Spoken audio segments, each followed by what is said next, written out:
ओम शांति। कहा जाता है जिंदगी में हम कितने सही और कितने गलत हैं ये सिर्फ दो ही शख्स जानते हैं, एक हमारी अंतरात्मा और दूसरा परमात्मा। हम परमात्मा से कुछ भी छुपा नहीं सकते हैं, वो सब जानता है कि हम कितना सही कर रहे हैं अपनी लाइफ में और कितना गलत कर रहे हैं।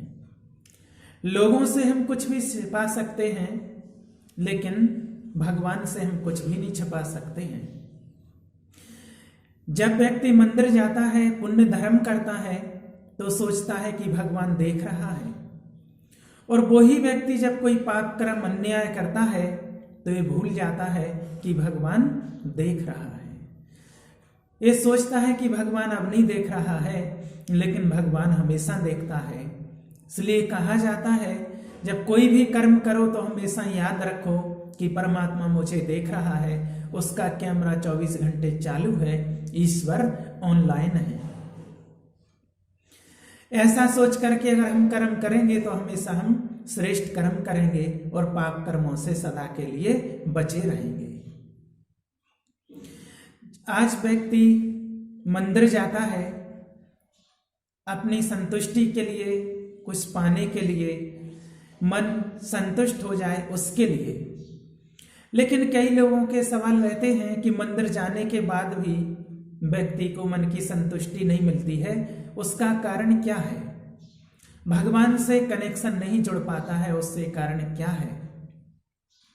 तो वास्तव में भगवान से कनेक्शन जोड़ने के लिए हमें क्या करना चाहिए, उसकी विधि क्या है?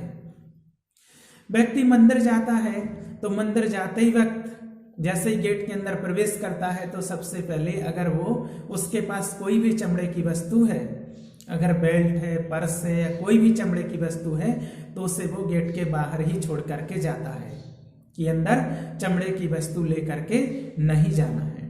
फिर मंदिर जाता है, भगवान के दर्शन करता है, परिक्रमा करता है, भोग आदि लगाते हैं, प्रसाद चढ़ाते हैं, उसके बाद फिर वापस आ जाते हैं। लेकिन जो चाहिए था मन को एक संतुष्टि, वो मन की संतुष्टि नहीं मिल पाती है, तो व्यक्ति निराश का ही निराश रह जाता है। तो वास्तव में हमें वो सच्ची मन की संतुष्टि कैसे मिलेगी? जब भगवान से हमारा कनेक्शन जुड़ेगा। तो कनेक्शन जोड़ने के लिए हमें क्या करना है? जिस प्रकार से हम मंदिर जाते वक्त चमड़े की वस्तु कोई भी चीज है हमारे साथ, वो बाहर छोड़ जाते हैं,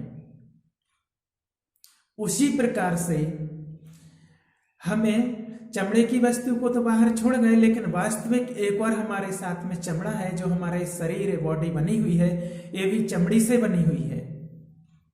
तो हमें इस देह को भूल करके जब हम मंदिर जाते हैं तो स्मृति रहती है कि मैं फलाना हूं, फलाने का बच्चा हूं, फलानी जाति से हूं। तो भगवान कहता है कि इस देह में जब तक रहोगे तब तक कनेक्शन नहीं जुड़ेगा, क्योंकि भगवान का स्वरूप निराकार है। क्योंकि इसके लिए कहा गया है बिन पग चलत सुनत बिन काना, बिन कर्म करे करे विधि नाना, ऐसे प्रभु कृपा निधाना। तो वो परमात्मा कौन है जो बिना पैरों के चलता है, बिना कानों के सुनता है, बिना आंखों के देखता है? तो वो निराकार ही सिद्ध होता है। और हम देह समझ के मंदिर जाते हैं, अपने को आत्मा नहीं समझते हैं। हमारे अंदर जो चेतन शक्ति आत्मा है, हमें उसकी स्मृति में रहना है कि मैं देह नहीं, मैं आत्मा हूं। जब आत्मा समझ करके जाएंगे, जिस प्रकार से आपको अगर अपने घर में बल्ब जलाना है, लाइट जलानी है, तो आपको बाहर से जब अपना वायर ले जाते हैं अपना कनेक्शन करने के लिए, तो हमारे वायर पर जो रबड़ रहती है उस रबड़ को छीलनी पड़ती है। अगर रबड़ को नहीं छीलेंगे आप तो करंट नहीं आएगा और आपका बल्ब नहीं जलेगा। अगर आपने वायर नहीं छीला है और ऐसा ही वायर डाल दिया है तो आप परेशान हो रहे हैं, कहीं स्विच ऑन कर रहे हैं, ऑफ कर रहे हैं, कहीं बोर्ड चेक कर रहे हैं, कहीं कुछ चेक कर रहे हैं, लेकिन वास्तविक कमी तो वायर से है, क्योंकि वायर के ऊपर रबड़ लगी है। जब तक उस रबड़ को नहीं छीलेंगे तब तक करंट आपके घर में नहीं आएगा। जैसे ही आपने रबड़ छीली तुरंत करंट आपके घर में आ गया, आपका बल्ब जल गया।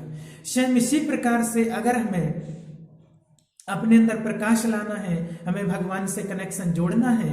जिस प्रकार वायर का कनेक्शन जोड़ा रबड़ हटा करके और बल्ब तुरंत जल गया, उसी प्रकार हमारी आत्मा के ऊपर एक देह रूपी इस शरीर रूपी ये रबड़ चढ़ी हुई है, और इसको हटा करके जब इसको भूल करके कि मैं एक आत्मा निराकार परमात्मा की संतान हूं, क्योंकि स्वरूप दोनों का एक जैसा चाहिए। जिस प्रकार वायर का और उस तार का एक जैसा स्वरूप होता है तभी करंट आता है, उसी प्रकार हमारा स्वरूप और परमात्मा का एक ही जैसा है। आत्मा और परमात्मा का स्वरूप एक जैसा है, लेकिन देह रूपी रबड़ होने के कारण हमारा उससे कनेक्शन नहीं जुड़ पाता है, इसलिए हमारा आत्मा रूपी बल्ब नहीं जलता है और हमारी आत्मा रूपी बैटरी चार्ज नहीं हो पाती है।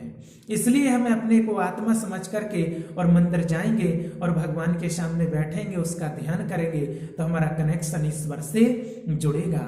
हमारा आत्मिक स्वरूप ही सत्य स्वरूप है। ये देह तो झूठी है, इसकी कोई गारंटी नहीं है। आत्मा ही सत्य है और उसी सत्य को हम आज भूल चुके हैं। जिस प्रकार से आप मार्केट में जाते हैं, आपको कुछ भी खरीदना है, कोई भी सामान आप खरीदने के लिए जाते हैं, चाहे आपको फ्रिज, टीवी, कूलर, पंखा आदि कोई भी वस्तु सामान खरीदना हो, आप दुकान पर जाएंगे और दुकान वाले से कहते हैं कि जिस चीज की गारंटी हो वो दिखाइए। आपके सामने एक पंखा रखा है जो 1000 रुपए का है, जिसकी कोई गारंटी नहीं है, एक पंखा जो 1500 रुपए का है जिसकी गारंटी है, तो आप कहते हैं कि अच्छा दिखाओ, भले पैसे एक बार लगना है लेकिन कम से कम गारंटी तो हो। तो बिना गारंटी वाली वस्तु आप नहीं खरीदते हैं, क्योंकि वो नकली मानी जाती है। जिसकी गारंटी नहीं है तो उसके लिए आप खुद ही कहते हैं ये तो नकली है, इसको नहीं खरीदना है। तो वास्तव में उसी प्रकार से हमारा जो देह, ये शरीर है, इसकी कोई गारंटी है क्या? कब तक साथ देगा और कब तक साथ नहीं देगा, इसकी कोई गारंटी नहीं है, इसलिए है नकली। जिसकी गारंटी नहीं होती उसको नकली कहते हैं, तो ये नकली है।